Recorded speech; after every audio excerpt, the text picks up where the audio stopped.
Kayegbo ni ìròyìn. Ìròyìn Kayegbo, ìròyìn Kayegbo, ìròyìn Kayegbo, ìròyìn Kayegbo, ẹ jẹ́ a jọ gbọ́ ìròyìn. Ẹkúnlẹ́dẹ̀ àsìkò yìí ò ní gbogbo ibi tẹ́ ẹ ti ń gbọ́ mi. Ìròyìn Kayegbo ni mo wá sí ti gbọ́ yín láti ìkànnì Jígí Alára.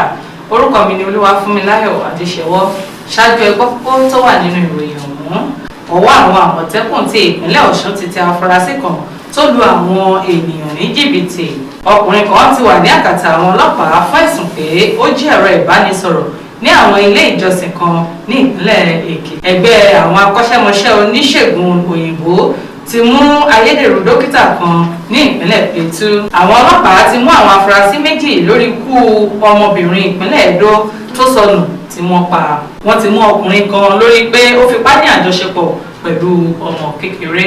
Kí tó tẹ̀síwájú nínú ìròyìn yìí, ẹ jẹ́ kí a dé òkè náà fún ìpolówó ọjà. Ọ̀tọ̀ tí aráyé fẹ́. Prison 24 TV láyé sọ. Àtúntò àrèrè pàkó yìí bàbá mọ̀gánà àǹfààní ńlá ló wọlé tọ̀ wá wáyé o. Àǹfààní láti darapọ̀ mọ́ iléeṣẹ́ amóhùnmáwòrán àti rédíò orí ẹ̀rọ ayélujára kan nílẹ̀ yìí. Prison 24 TV Jígí Alára rédíò tó kalẹ̀ ká sílùú Ìbàdàn. Iléeṣẹ́ tẹlifíṣàn tí wọ́n mọ̀ mọ́ àwọn ètò àtàtà lóríṣiríṣi ni. Àǹfààní ńlá rèé o fún gbogbo ẹni tó ní ẹ̀bùn àti ọgbọ́n àtinúdá láti wá fi ẹ̀bùn tiyín náà hàn. Kẹ́yìn náà lè di ìlúmọ̀ọ́ká gbóhùnsáfẹ́fẹ́. Akọ́ṣẹ́mọṣẹ́ agbóhùnsáfẹ́fẹ́ lédè Yorùbá pọ́nbélé àti Gẹ̀ẹ́sì ni wọ́n ní. Tàbí akọ̀ròyìn àti akàròyìn eré ìdárayá àti bẹ́ẹ̀ bẹ́ẹ̀ lọ lédè Yorùbá àtèdè Gẹ̀ẹ́sì. Ayàwòrán cameraman. Aṣọ àwòrán pọ̀ editor. Onímọ̀ nípa ìwádìí ìtàn documentary researcher. Onímọ̀ nípa ìpolongo ọjà lójú òpó ayélujára. E-marketer àti akọ̀wé secretary. Àǹfààní tún wà fún ẹni tí ò tí ì máa gbóhùnsáfẹ́fẹ́ ya àwòrán so àwòrán pọ̀ àti bẹ́ẹ̀ bẹ́ẹ̀ lọ ṣùgbọ́n tó gbàgbọ́ wípé o lè kọ́ṣẹ́mọṣẹ́ lórí ẹ̀. Àwọn nọ́mbàs wọ̀nyí ni kẹ́ ẹ pè fẹ́kúnrẹ́rẹ́ àlàyé o 0705 058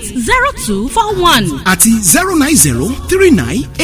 09039893895. tàbí kẹ́ WhatsApp nìkan sórí +1347 285 7401. lórí Facebook, Instagram àti Twitter ẹ kàn sí @prism24 TV.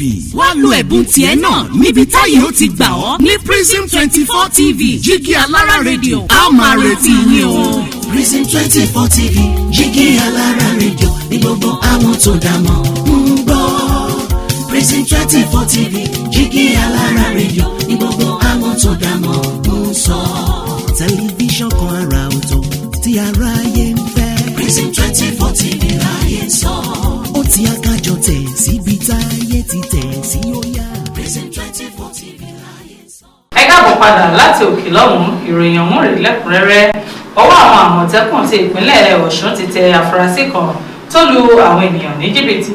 Ikọ̀ Àmọ̀tẹ́kùn ti ìpínlẹ̀ Ọ̀ṣun ti sọ ní ọjọ́ Àìkú Sunday pé ọwọ́ àwọn ti tẹ ọkùnrin kan Adégoróyè Akínọlá lórí ẹ̀sùn pé ó lu àwọn ènìyàn 9 ní jìbìtì owó kan tó jẹ́ mílíọ̀nù kan àbọ̀ náírà. Ìròyìn tó jáde láti ọ̀dọ̀ ikọ̀ náà tí alukoro wọn Ìdòwú Yusuf fi léde ní afurasí náà ló pe ara rẹ̀ ní òṣìṣẹ́ àjọ tó rí sí ìwé ìrìnnà lọ sókè òkun àti abánigba ìwé ìrìnnà. Yusuf ní Akínọlá ló hu ìwà yìí ní agbègbè Olúyọ̀lé ní Ìbàdàn ní ìpínlẹ̀ Ọ̀yọ́. Wọ́n ní àwọn Àmọ̀tẹ́kùn Ọ̀ṣun ló wọnú ọ̀rọ̀ náà nígbà tí afurasí náà padà sí ilé rẹ̀ ní Gbọ̀ngán ní ìjọba ìbílẹ̀ Ayédáadé tí wọ́n sì ní ẹ̀rọ ìbánisọ̀rọ̀ rẹ̀ ló pààrọ̀ lóòrèkóòrè. Ọwọ́ tẹ̀ ẹ́ lẹ́yìn tí ọ̀rẹ́bìnrin rẹ̀ pè wá sí Gbọ̀ngán fún iṣẹ́ kan. Adarí fún ikọ̀ Àmọ̀tẹ́kùn ti ìpínlẹ̀ Ọ̀ṣun ajagunfẹ̀yìntì Bashir Adéwìnbí ní afurasí náà ni àwọn ti fà lé Àmọ̀tẹ́kùn ìpínlẹ̀ Ọ̀yọ́ lọ́wọ́ fún ìwádìí. Ọkùnrin kan ti wà ní àkàtà àwọn ọlọ́pàá fún ẹ̀sùn pé ó jí ẹ̀rọ ìbánisọ̀rọ̀ ní àwọn ilé ìjọsìn kan ní ìpínlẹ̀ Èkìtì. Nǹkan kò ṣẹnure fún ọkùnrin kan Babátúndé Ọláolúwa tí ó ń díbọ́n gẹ́gẹ́ bí olùjọsìn láti jí ẹ̀rọ ìbánisọ̀rọ̀ àwọn ènìyàn ní Ọ̀yẹ́ Èkìtì àti agbègbè Ayégbájú ní ìpínlẹ̀ náà. Kọmíṣánná fún ọlọ́pàá ní ìpínlẹ̀ Èkìtì Ọ̀gbẹ́ni Adéníran Akínwálé ní afurasí náà ní ọwọ́ tẹ̀ ní ìrọ̀lẹ́ ọjọ́ Àbámẹ́ta Sátidé lẹ́yìn tí ó ti kó ẹ̀rọ ìbánisọ̀rọ̀ 7 tí ó jẹ́ ti àwọn olùjọ́sìn ní Christ Apostolic Church Ayégbájú Èkìtì. Akínwálé ní afurasí náà ló díbọ́n bí olùjọ́sìn tí ó ń wo ìṣe àwọn ènìyàn ìjọ náà tí ó sì kó ẹ̀rọ ìbánisọ̀rọ̀ 7 nígbà tí èyí ń lọ lọ́wọ́. Afurasí náà ló ṣe àpatẹnujẹ́wọ́ pé òun ti máa ń lọ káàkiri Ọ̀yẹ́ Èkìtì àti Ayégbájú Èkìtì láti jí ẹ̀rọ ìbánisọ̀rọ̀ ní àwọn ilé ìjọsìn gbogbo. Ó ní òun ti jí ọ̀pọ̀lọpọ̀ ẹ̀rọ ìbánisọ̀rọ̀ ní ilé ìjọsìn Redeemed Christian Church of God àti New Reality Christian Center tí wọ́n wà ní Ọ̀yẹ́ Èkìtì. Ìwádìí ní lẹ́yìn tí ó bá ti jí àwọn ẹ̀rọ ìléwọ́ yìí yóò fi wọ́n ránṣẹ́ sí ìlú Èkó sí ọ̀rẹ́ rẹ̀ láti tà wọ́n. Kọmíṣánná náà wá ní àwọn yóò mójú rẹ̀ bá ilé ẹjọ́ ní kété tí ìwádìí àwọn bá parí.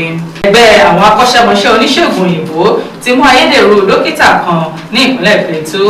Ẹgbẹ́ àwọn akọ́ṣẹ́mọṣẹ́ oníṣègùn òyìnbó ti ìpínlẹ̀ Plateau ní ọjọ́ Àìkú Sunday ní àwọn ti mú ayédèrú dókítà kan tó ń ṣe ìtọ́jú fún àwọn ènìyàn tó yọrí sí ikú aláìsàn kan ní ìpínlẹ̀ náà. Obìnrin kan tó wá láti agbègbè Agua-Rogo ní ìjọba ìbílẹ̀ Jos North ní ìpínlẹ̀ náà ló pàdánù ẹ̀mí rẹ̀ lọ́sẹ̀ tó kọjá lẹ́yìn iṣẹ́ abẹ tí dókítà náà ṣe fún un ní ilé ìwòsàn rẹ̀. Èyí ló mú àwọn ẹgbẹ́ dókítà yìí yabo ilé ìwòsàn náà ní ọjọ́ Àìkú Sunday láti ṣe àyẹ̀wò sí ibẹ̀ tí wọ́n sì mú ayédèrú dókítà náà tí wọ́n sì ti ilé ìwòsàn náà pa.